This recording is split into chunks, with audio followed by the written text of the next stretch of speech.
নমঃ শিবায়। হর হর মহাদেব।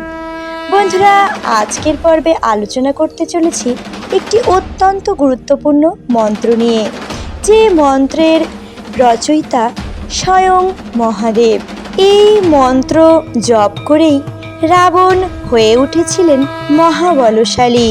শাস্ত্র অনুযায়ী এই মহাশক্তিশালী মন্ত্রটি যদি আপনি নিত্য জপ করতে পারেন রাতে ঘুমাতে যাবার ঠিক আগে, তাহলে আপনার সকল মনের ইচ্ছা পূরণ হবে। কোনো প্রকার অশুভ শক্তি আপনার কোনো রকম ক্ষতি করতে পারবে না এবং সকল কাজে আপনি সফলতা প্রাপ্ত করবেন। এই গোপন অত্যন্ত শক্তিশালী মন্ত্রটি জানার জন্য ভিডিওটি শুরু থেকে শেষ পর্যন্ত দেখার অনুরোধ জানাচ্ছি। আশা করি আপনারা উপকৃত হবেন এবং ভিডিওটি দেখার পর যদি সামান্য একটু ভালো লেগে থাকে তাহলে অবশ্যই একটি লাইক করবেন এবং কমেন্ট বক্সে মহাদেবের আশীর্বাদ পেতে লিখুন, জয় বাবা ভোলানাথ, হর হর মহাদেব। ভগবান শিবের অনেক শক্তিশালী মন্ত্র রয়েছে, তবে আজকের মন্ত্রটি সম্পূর্ণ ভিন্ন, কারণ এই মন্ত্রটি জগৎ কল্যাণের জন্য স্বয়ং মহাদেব রচনা করেছিলেন। অফুরন্ত শক্তির ভাণ্ডার এই মন্ত্র।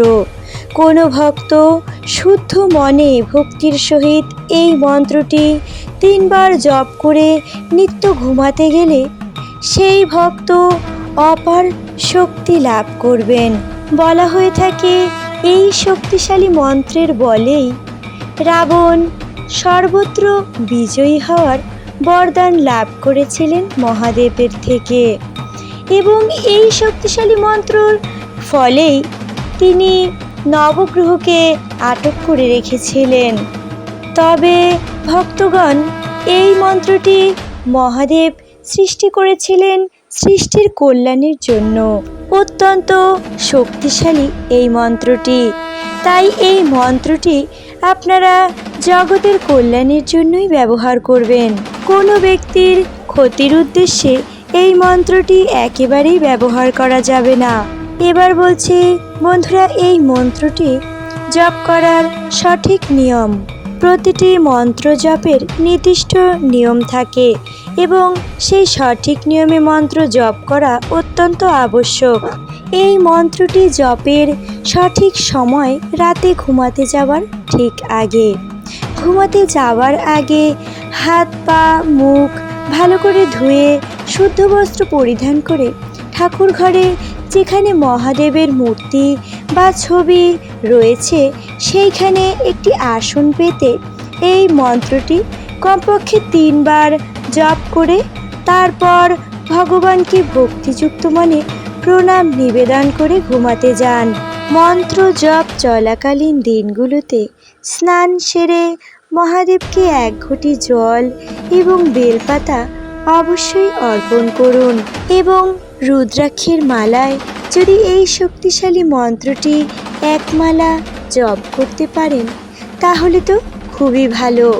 নিত্য যদি রুদ্রাক্ষের মালায় জপ সম্ভব না হয়, অন্ততপক্ষে সোমবার এই মন্ত্রটি রুদ্রাক্ষের মালা দ্বারা জপ করার চেষ্টা করুন। এই মহাশক্তিশালী মন্ত্রটি জপের যেমন নিয়ম রয়েছে তেমন সাবধানতাও রয়েছে। আগে মন্ত্রটি বলছি, আপনারা শ্রবণ করুন, তারপর মন্ত্রের পাঠের জন্য যে সাবধানতাগুলো অবলম্বন করতে হবে সেগুলো বলবো, আপনারা ভক্তিযুক্ত মনে শ্রবণ করুন। পাঠ করছি সেই মহাশক্তিশালী মন্ত্রটি। ওম এং হ্রিং ক্লিং নমঃ শিবায়। ওম এং হ্রিং ক্লিং নমঃ শিবায়। ওম এং হ্রিং ক্লিং নমঃ শিবায়। এবার বলছি বন্ধুরা, এই মন্ত্রটি পাঠ করার জন্য যে সাবধানতাগুলো অবলম্বন করতে হবে। সর্বপ্রথমেই খেয়াল রাখতে হবে মন্ত্র পাঠের জন্য সর্বদাই পবিত্র পরিষ্কার পরিচ্ছন্ন হয়ে মন্ত্র জপ করতে হবে। নারী পুরুষ উভয়েই এই মন্ত্রটি জপ করতে পারবে, কিন্তু অপবিত্র অবস্থায় কখনো এই মন্ত্র জপ করা যাবে না। দ্বিতীয়ত, রুদ্রাক্ষর মালা ব্যতীত অন্য কোনো মালা দ্বারা এই মন্ত্র জপ করা যাবে না। রুদ্রাক্ষর মালা না থাকলে সেক্ষেত্রে করের মাধ্যমেও এই মন্ত্রটি জপ করা যাবে। প্রত্যহ রাতে ঘুমোতে যাওয়ার ঠিক আগে এই মন্ত্রটি জপ করতে হবে। বন্ধুরা, আর কিছু করুন বা না করুন, প্রত্যহ রাতে ভক্তি ভরে এই মন্ত্রটি 3 বার জপ করেই দেখুন নিজের জীবনের আমূল পরিবর্তন নিজেই লক্ষ্য করতে পারবেন। আজকের ভিডিওটি এখানেই শেষ করছি। দেখা হবে আরেকটি নতুন ভিডিওতে। তত সময় সকলেই ভালো থাকবেন। হরে কৃষ্ণ।